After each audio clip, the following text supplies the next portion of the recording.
بسم اللہ الرحمن الرحیم۔ السلام علیکم ورحمۃ اللہ وبرکاتہ۔ ناظرین کرام، پیغام ٹی وی کے programme shining stars of Islamic history میں میں ہوں آپ کے ساتھ ڈاکٹر سمیع اللہ زبیری۔ آسمان علم کے جس تابندہ ستارے کا ہم تذکرہ کریں گے وہ تابعین میں سے ہیں، وہ امام حسن البصری رحمہ اللہ ہیں جو 110 ہجری میں وفات پاتے ہیں، اور خلیفہ عادل عمر ابن عبدالعزیز کے استاذ ہیں جو کہ 101 ہجری میں فوت ہوئے تھے۔ یہ دوسری صدی کے کبار ائمہ میں سے ہیں جو پہلی صدی کے اینڈ اور دوسری کے شروع میں، اور ان کو امام الزہاد کہا جاتا ہے، زاہدوں کے امام۔ اور ان کے چہرے پہ دو لائنیں تھیں جو کہ رو رو کے اس میں نشان پڑ گئے تھے آنسوؤں کی وجہ سے، اللہ کے خوف میں اور آخرت کی یاد میں۔ ان کی فضیلتیں بہت زیادہ ہیں۔ ابو سعید ابن ابی الحسن البصری ابن یسار رحمہ اللہ، تابعین میں یہ ان کا مقام یہ ہے کہ انہوں نے 80 سے زائد صحابہ کرام کی زیارت کی ہے، ان کے ساتھ رہے ہیں اور ان سے قصب فیض کیا ہے، اور بہت سے صحابہ کرام سے تعلیم حاصل کی ہے۔ ان کی خوبی یہ ہے کہ جب حضرت عمر ابن خطاب کی وفات ہوئی تو ان سے 2 سال پہلے یہ پیدا ہوئے تھے، اور ابھی یہ 1.5 سال کے تھے کہ حضرت عمر رضی اللہ عنہ کو دکھایا گیا خوبصورت بچے کے طور پہ، بہت خوبصورت تھے۔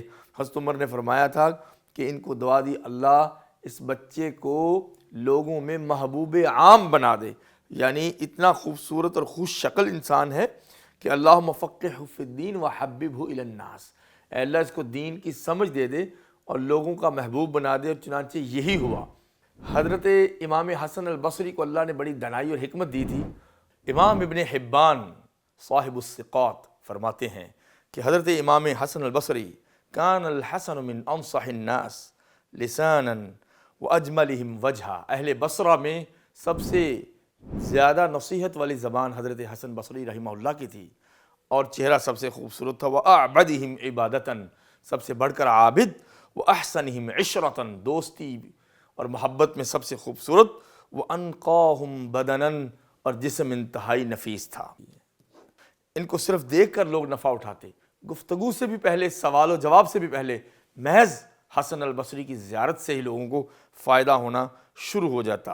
امام محلب ان کو مقدم کرتے تھے، کس پر؟ کہتے ہیں کہ گفتگو اتنی خوبصورت کرتے، قرآن و حدیث سے الیبوریٹ کر کے، کان یتکلم بکلام شبیہا بکلام الانبیاء، اس طرح گفتگو کرتے جیسے نبیوں کا کلام ہوتا ہے، حکمت سے بھرا ہوا۔ کان کلامہ عدلا وحکما، عدل و انصاف اور حکمت سے بھرا ہوا ہوتا تھا۔ اور کہتے ہیں کہ ابو عمر بن العلاء بہت بڑے قاری اور محدث کہتے ہیں، ما رأیت افصح من الحسن البصری، میں نے حسن البصری سے زیادہ فصیح کسی کو نہیں دیکھا۔ ومن الحجاج ابن یوسف الثقفی، اور اس کے بعد سب سے بڑھ کے فصیح وہ ظالم شخص تھا جس کا نام حجاج ابن یوسف الثقفی بنو ثقیفہ کا۔ اور اس نے کہتے ہیں کہ پھر میں مقدم کس کو کروں؟ کہا کہ کس کو کریں؟ کہا کہ میں مقدم کرتا ہوں حسن البصری کو۔ اور کہتے ہیں کہ حسن کلام اتنا تھا کأنہ الدر، یعنی کہ گویا موتی بکھر رہے ہیں ان کی گفتگو سے۔ تو ہمارے جوان ان کی شخصیت سے جو اثر لے سکتے ہیں وہ حسن کلام کا اثر ہے، لیکن ساتھ ساتھ یہ ہے کہ حسن کلام زیادہ بولنے سے نہیں آتا بلکہ کم گوئی سے آتا ہے۔ کہتے ہیں کہ جب وہ خاموش ہوتے تو یوں لگتا بولیں گے نہیں، جیسے پیغمبر علیہ السلام کے بارے میں کہا جاتا ہے کہ آپ خاموشی اختیار فرماتے تھے، گویا بولیں گے نہیں، اور پھر بولتے تو اچھا بولتے، فَلْيَقُلْ خَيْرًا أَوْ لِيَصْمُتْ، کے مصداق ہو جاتے ہیں محدثین بھی کہ جو کہو اچھا کہو ورنہ خاموش رہو۔ کہتے ہیں کہ ما رأیت احدا اطول سقوطا من الحسن، میں نے حسن البصری کو جتنا خاموش دیکھا ہے اس سے لمبی خاموشی کسی کی نہیں دیکھی۔ اور حضرت انس ابن مالک تب زندہ تھے، لمبی عمر پائی، صحابی رسول ہیں، قد سئل الصحابی انس بن مالک عن مسئلۃ فقال علیکم مولانا الحسن سلو فسلوہ. ہاں کہتے ہیں مسئلہ پوچھا، انہوں نے کہا جاؤ ہمارا جو مولا ہے، یعنی ہمارا جو ساتھی ہے، کمپینین ہے، گڈ فرینڈ ہے حسن، اس سے جا کے سوال کرو. کہتے ہیں ہم آپ سے پوچھ رہے ہیں یا ابا حمزہ ہم آپ سے پوچھ رہے ہیں، اور آپ کہہ رہے ہیں سلو مولانا الحسن. تو کہنے لگے نعم بالکل درست ہے، انا سمعنا وسمع الحسن ونسینا حفظ ونسینا، ہم نے بھی سنا ہے بہت سا علم، اور میری عمر دیکھو 100 کو متجاوز ہے، اور حسن البصری نے بھی علم سنا، ہم بھول گئے مگر حسن نہیں بھولا. وہ جوان ہے، حافظ ہے، متقن ہے، متقی ہے، زاہد ہے، اس سے جا کے مسئلے پوچھا کرو. ہم بزرگوں کو بولنا شروع ہو گیا ہے. یہی امام حسن البصری رحمہ اللہ کان اعلم الناس بالحلال والحرام، ان کا یہ مقام اتنا زیادہ کیوں تھا کہ حلال و حرام کو مکس نہیں کرتے تھے، بلکہ صحابہ میں جیسے معاذ ابن جبل حلال و حرام کے سب سے بڑے عالم تھے، تابعین میں حسن البصری حلال و حرام کے سب سے بڑے عالم تھے. اور ابو قتادہ کہتے ہیں مفسر، ما رأیت رجلا اشبہ رأیا بعمر بن الخطاب منہ، ہم نے سب سے زیادہ جس کی رائے کو امیر المومنین عمر ابن خطاب جیسی رائے کے برابر پایا ہے وہ حسن البصری ہیں.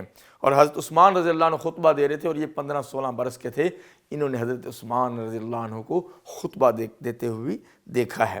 ان کی عبادت کا ذکر کیا جائے تو صبح و شام اللہ کی عبادت میں رہتے. مثلا صبح کے وقت لوگوں کے کام آنا، جہاد کرنا، مجلس حدیث میں بیٹھنا، خاموشی اختیار کرنا، لوگوں سے دور رہنا، ملنا بھی اور دور بھی رہنا، تنہائی میں بھی جانا.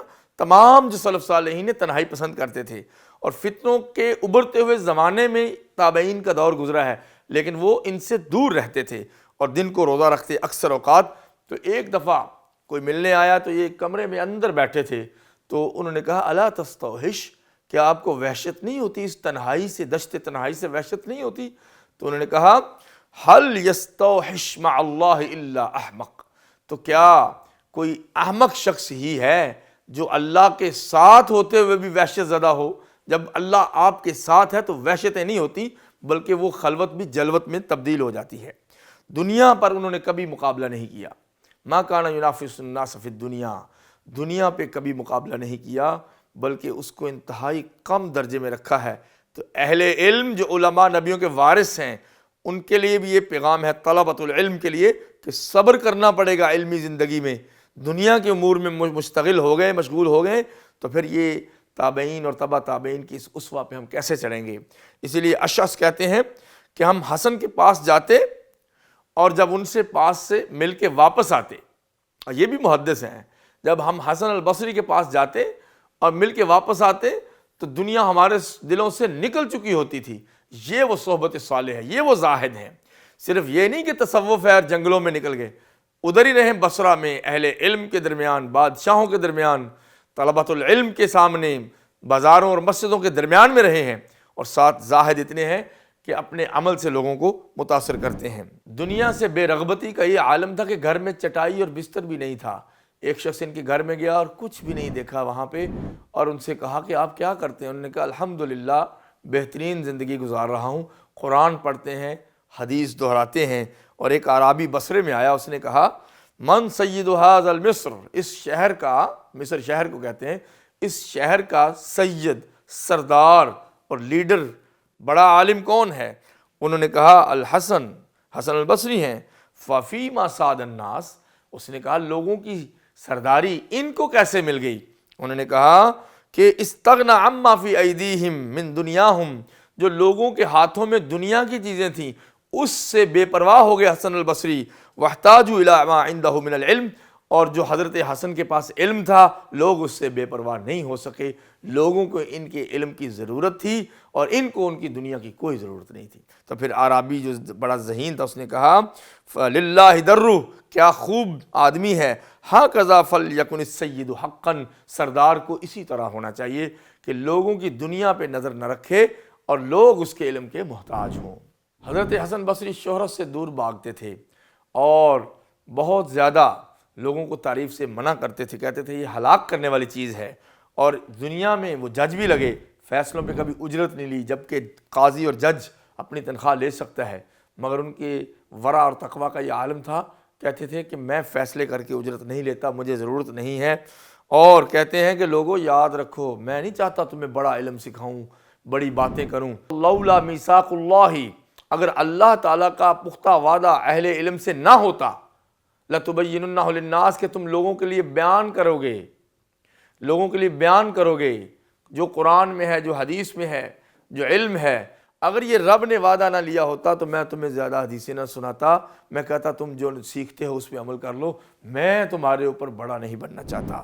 اور یہ کہتے ہیں کہ لوگوں نے کہا کہ ان کے اوپر غم غالب رہتا تھا، یعنی ہر وقت حزین اور غم زدہ رہتے تھے، جبکہ غم ایک بری چیز ہے، مگر اللہ کی یاد میں اور قبر کو یاد کر کے تو عثمان بھی روتے تھے اور صحابہ بھی، یہ غم تو نبی پاک بھی لیتے تھے۔ یہ اچھی چیز ہے، یہ دل کو مضبوط کرتا ہے۔ یونس ابن عبید، یہ بھی فقیہ ہیں، فرماتے ہیں کہ 3 حالات ہیں۔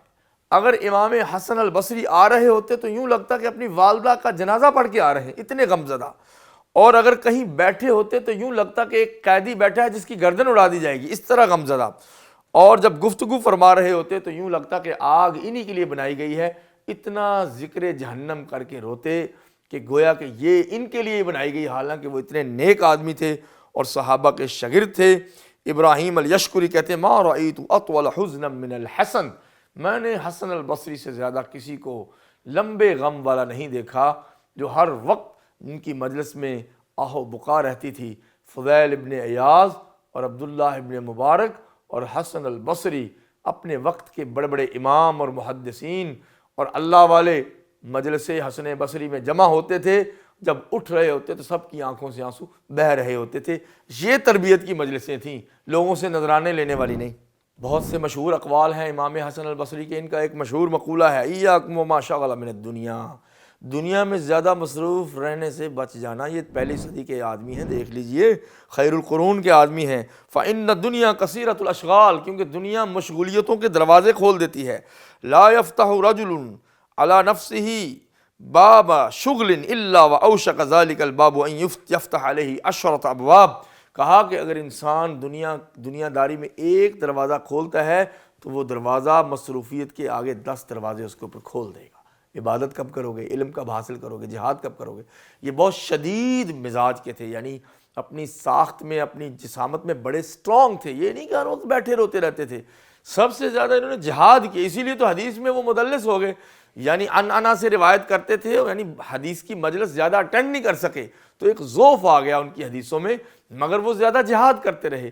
جتنے بھی جہاد ان کے زمانے میں ہوئے اس کا وہ حصہ بنے، اور فتنوں کے دنوں میں کسی کا حصہ نہ بنتے۔ لیکن ایک دفعہ ایک والی بصرہ نے مجبور کر دیا کہ آپ کو جانا پڑے گا اور اطاعت امیر کرنی پڑے گی۔ چلے گئے اور رستے میں دریا آیا تو پل کے اوپر سے اپنے آپ کو دریا میں گرا دیا، بڑی مشکل سے بچے۔ کہا کہ فتنوں سے بچنا ہے، اس لیے میں نے چھلانگ لگا دی کہ کوئی نکال ہی لے گا، یا یہ آگے نکل جائیں گے تو میں باہر آ جاؤں گا، میں نہیں چاہتا کہ مسلمانوں کے آپس کے فتنوں میں خون کا حصہ بنوں۔ بحرین سے ایک شخص آیا اور اس نے، ہر دور میں لوگ اپنے حکمرانوں سے نالاں رہتے ہیں، اور اس وقت تو ترقیاں ہو رہی تھیں، لوگ بنو امیہ کے بھی خلاف ہو گئے، بحرین کے لوگ، مکہ کے لوگ، عراق والوں کے آپس میں شروع ہو گیا۔ تو بحرین کا ایک شخص آیا اور اس نے ایک پرفتن سوال کیا، اس نے کہا ہمارے ولاۃ الامور والیان کے بارے میں آپ کیا کہتے ہیں؟ تو انہوں نے کہا، سر جھکایا، خاموشی کی، اور یہ جوانوں کے لیے پیغام ہے جو ہر حکومت کا تختہ الٹنا چاہتے ہیں اور اس کے بعد نئی حکومت اس سے بھی بری آ جاتی ہے۔ یہ ہمارے سلف صالحین صحابہ کے شاگرد وہ کیا کہتے تھے؟ انہوں نے کہا بات سنو، حکمران ہمارے 5 امور کے والی ہیں، الجمعۃ والجماعۃ والفیء والثغور والحدود، جمعہ قائم کرنے کے، 5 مرتبہ نماز قائم کرنے کے، اور مال غنیمت تقسیم کرنے کے، سرحدوں کی حفاظت اور مورچہ بندی۔ تو یہ 5 کام تو حکمران کر رہے ہیں۔ واللہ ما یستقیم الدین الا بہم وان جاروا وان ظلموا، واللہ دین انہی کے ذریعے قائم ہوگا، اگرچہ یہ ظلم کریں، اگرچہ یہ ناانصافی کریں، لیکن جب تک یہ جمعہ قائم کرتے ہیں، نماز قائم کرتے ہیں، سرحدوں کی حفاظت کرتے ہیں، مورچہ بندی کرتے ہیں، اور مال غنیمت برابر تقسیم کرتے ہیں، جو بھی حکمت ہے اس میں، تو تب تک حکمرانوں کے خلاف میں نہیں بول سکتا۔ یہ پیغام امن دیا ہے ہمارے اسلاف نے جوانوں کے لیے۔ اور کہا اتقوا اللہ وتوبوا الیہ یکفکم جورہ، جب حجاج کی شکایت کی کہ حجاج تو بڑے ظلم کر رہا ہے، تو کیا کریں آپ؟ کوئی بد دعا کر دیں یا کوئی قول بولیں اس کے خلاف؟ کہا کہ اللہ سے ڈرو اور توبہ کرو، اس تقوی اور توبہ کی وجہ سے اللہ اس کے ظلم کے اگینسٹ تمہیں کافی ہو جائے گا۔